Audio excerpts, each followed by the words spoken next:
Hello guys! Let's make pepino salad. Una, ikat muna natin ang ating pepino. Sa tin lang. Manipis lang po.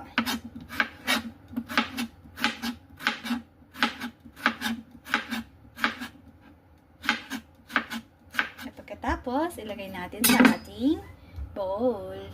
Ito nga guys, gagawa na tayo ng kanyang sauce, simple sauce. Meron tayong sesame seed, soy sauce, sugar, sesame oil, and red pepper. Ito na nga guys, ang ating sauce. Na-mix ko na lahat. Then imimix na natin siya sa ating cucumber. O tinatawag na pipino.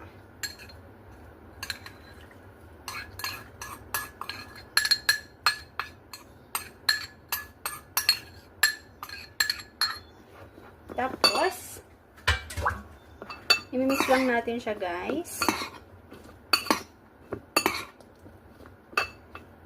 Ito na siya guys. Ang ating simple salad na pipino. Thank you for watching.